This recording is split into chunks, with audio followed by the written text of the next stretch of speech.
Mariage à Bukavu, rêve d'un jour, cauchemar de tous les jours. Mesdames, Messieurs, bonjour, c'est toujours Mbeg Podcast, l'espace où chaque voix compte. Et aujourd'hui, on revient encore sur la question du mariage. Donc cette question, Ikotena Kumeza. Cette fois-ci, je ne suis pas seul dans la...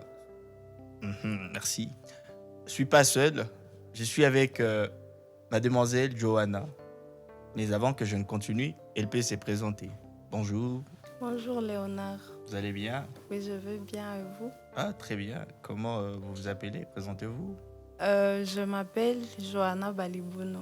Ok, Johanna Balibuno. Mariée? Non, je suis célibataire. Célibataire. Célibataire engagé.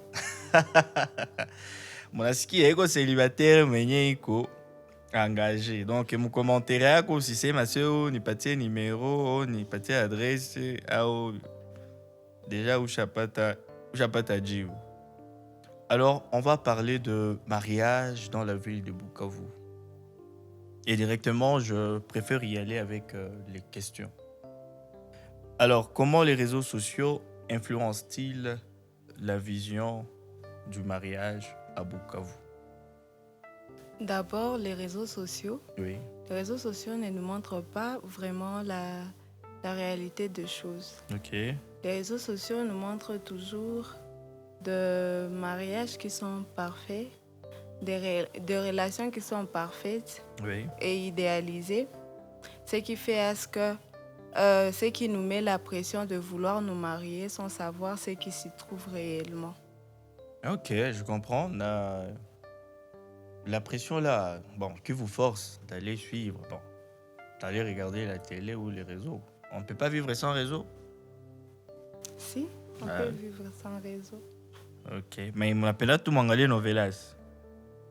Bon, ces temps-ci, beaucoup de jeunes filles ne sont plus vraiment concentrées sur Novelas, mais Oui. plutôt sur TikTok. Sur TikTok. En tout cas, TikTok, c'est mieux plus que Ok. Novelas. Alors, d'après toi, est-ce que les jeunes filles sont suffisamment préparées? Bon, je parle des jeunes filles de la ville de Bukavu. Sont suffisamment préparées aux réalités du mariage? Selon moi, Oui. souvent c'est non. Parce que plusieurs filles manquent d'abord l'éducation de communication, Ok. la gestion de conflits, mais Ok. aussi la finance du couple. Ok. Voilà. Non, explique un peu l'éducation. L'éducation de communication, savoir s'exprimer, Ok. comment gérer le conflit qu'on peut rencontrer dans le foyer, c'est quoi la finance du couple, etc. Donc, donc le mariage Oui. est-il la seule voie, donc voie, Njia, valorisée pour les filles à Bukavu alors? Je peux dire oui. Oui, parce que, bon, dans notre société, ici Oui. à Bukavu, le mariage est plus valorisé que l'indépendance personnelle ou la carrière. C'est vraiment valorisé. Parce que peu importe ce que tu fais, peu importe ce que tu peux avoir et tout tant que tu n'es pas marié, en tout cas, tu n'auras pas une certaine valeur dans la société. Ah, je comprends. Bon, je présume que tu connais certaines femmes qui sont mariées. Oui. Bon, je présume.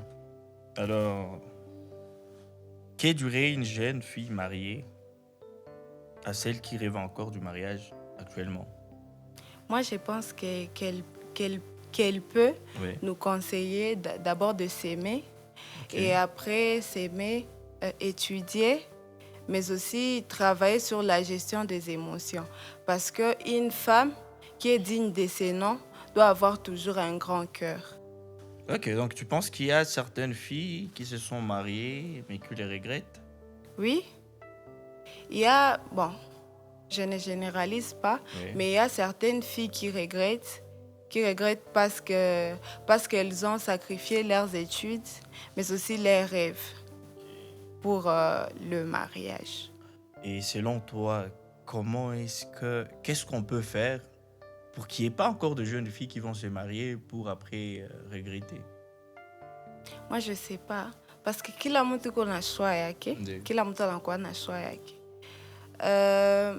Mi deza conseiller bakwe nafanya ma séminaire bana invité surtout les filles de 16 ans 15 ans junjo benye bako je peux dire sous pression ya kuolewa na bajue le mariage c'est quoi au juste.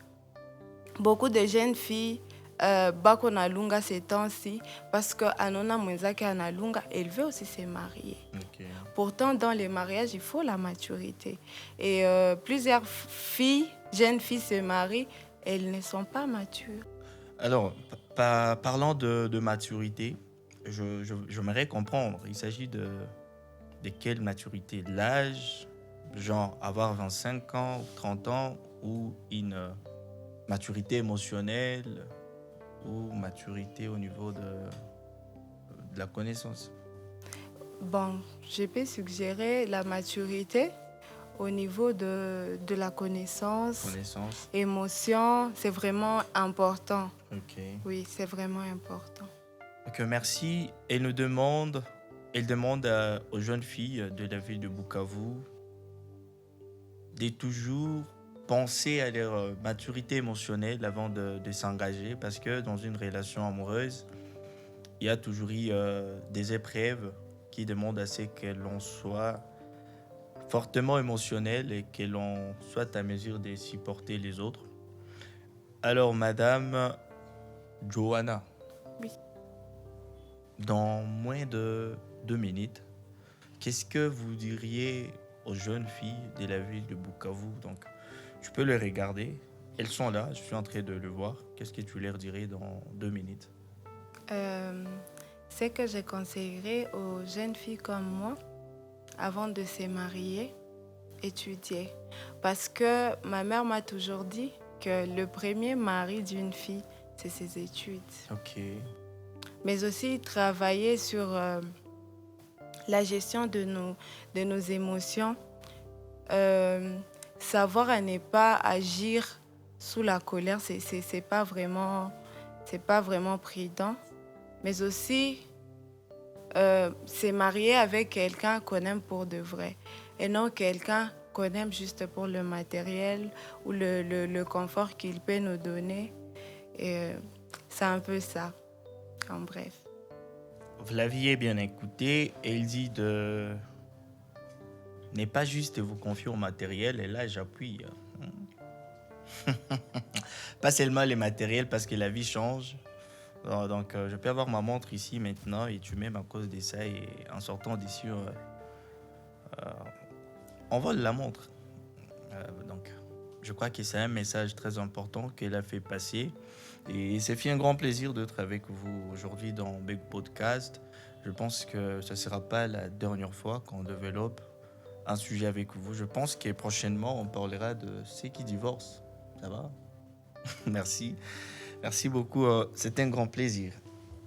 Merci. Plaisir partagé. Merci.